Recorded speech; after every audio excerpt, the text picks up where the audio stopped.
नमस्कार, स्वागत आहे माझ्या इझी कुकिंग विथ सुप्रिया चॅनलमध्ये। आणि आज मी बनवणार आहे भाताचे कटलेट। खूपदा काय होतं, सकाळचा भात उरून जातो आणि मग संध्याकाळी फ्राय करून खातो आपण। त्यापेक्षा जर अशा पद्धतीने आपण कटलेट केले भाताचे तर मुलं पण खातील, आपण तर खातोच पण मुलं पण आवडीने खातील। किंवा जर करायचेच असेल तर एक्स्ट्रा भात लावून मुद्दाम पण हे करता येते। तर इथे पहा, मी भात लावलेला होता आणि भात जास्त झाला होता, म्हटलं काय करावं। तर आता इथे पहा, हा भात आपला नॉर्मल शिजलेला जो असतो भात तोच आहे, काही असं वेगळा शिजवून घ्यायचा नाहीये। तर या भातामध्ये आपल्याला काय करायचं आहे, पहिले मोकळा करून घ्यायचा आहे। त्यानंतर एक थोडं बाइंडिंग आलं पाहिजे यासाठी यामध्ये चणा डाळीचं पीठ टाकायचं आहे, 2 ते 3 चमचे। आणि त्यानंतर आपल्याला यामध्ये बारीक चिरलेला पालक घालायचा आहे।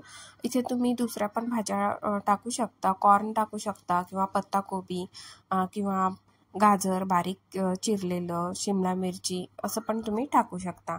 आणि हेल्दी पण होतं आणि पौष्टिक पण, खूप छान लागतात हे कटलेट। त्यानंतर इथे मी टाकलेला आहे बारीक चिरलेला कांदा। जर मुलं कोणत्या भाज्या खात नसेल तर अशा पद्धतीने जरी तुम्ही करून दिलं तर नक्कीच मुलं आवडीने खातील। आणि बारीक चिरलेला कांदा घालून झाला की मग यामध्ये टाकायचं आपल्याला बटाटा।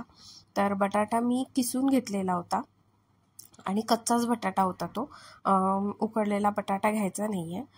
कच्चा बटाटा किसून घ्यायचा आणि पाण्यामध्ये सोक करून ठेवायचा थोडा वेळ, आणि मग त्याचं चांगलं पाणी पिळून घ्यायचं आणि असा मोकळा मोकळा करून आपल्याला या भातामध्ये टाकायचा आहे।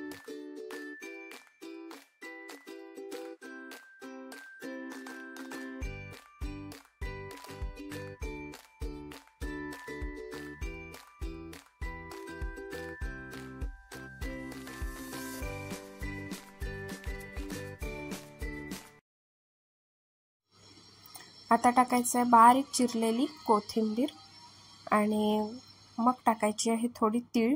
तीळ याच्यासाठी की खाताना पण टेस्ट लागते आणि दिसायला पण कटलेटमध्ये खूप सुंदर दिसते, अशी पांढरी शुभ्र तीळ।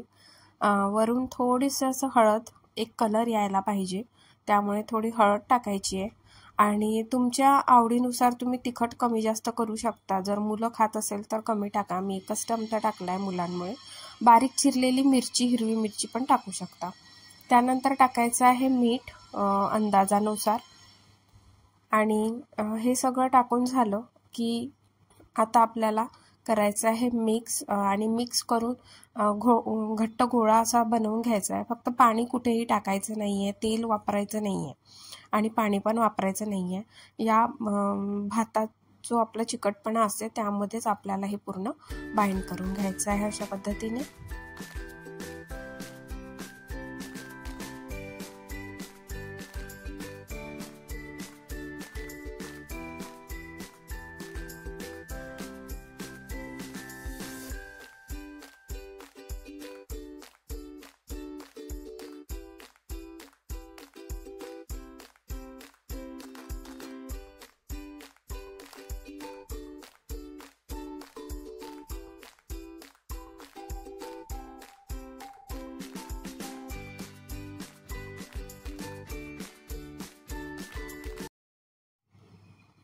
आता इथे पहा, छान गोळा आपला घट्ट असा तयार झालेला आहे। याचे मी छोटे छोटे कटलेट बनवून घेते। आता शेप आपल्या पद्धतीने द्यायचा आहे। कोणी वेगळे वेगळे जे मार्केटमध्ये शेप्स अवेलेबल असतात तर त्याचे पण तुम्ही वेगळे वेगळे शेप देऊ शकता किंवा आपला साधा नॉर्मल गोल आकार दिला तरी चालेल। तर इथे मी सगळ्या ज्या सारण आहे याचे मी कटलेट अशा पद्धतीने बनवून ठेवते।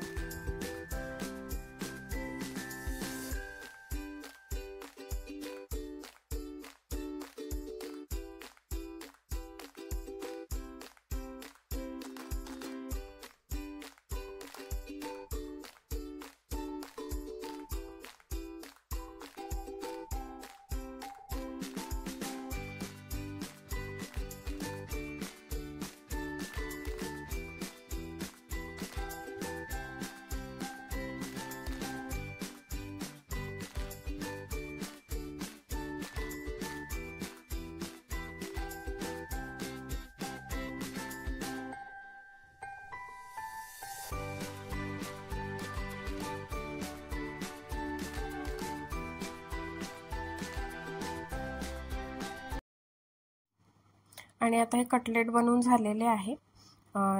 आता आपल्याला काय करायचं आहे, तेल कढईमध्ये आधी छान गरम करून घ्यायचं आहे चांगलं, आणि त्यानंतर एकदम गॅस स्विम करायचा आहे।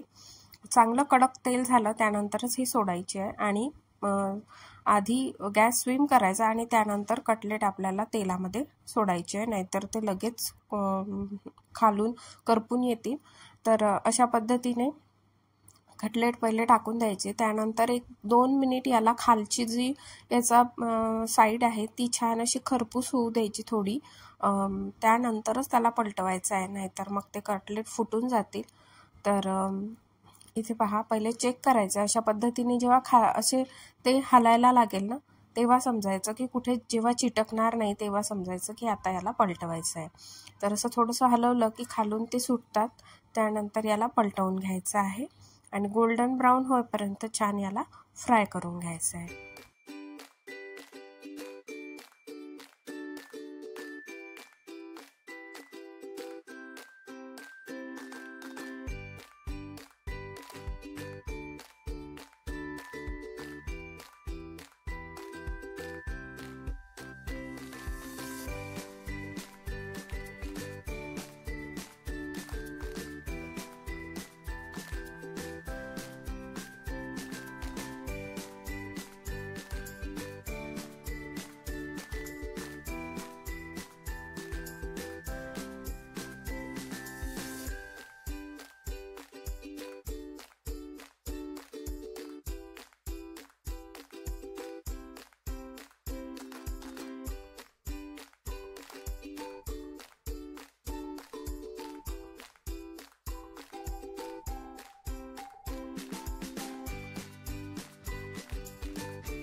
तर उरलेल्या भाताचे कटलेट कसे झाले हे मला नक्की कमेंट करून सांगा, आणि चॅनलला लाईक, शेअर, सबस्क्राईब करायला विसरू नका। चला तर भेटूया नेक्स्ट व्हिडिओमध्ये।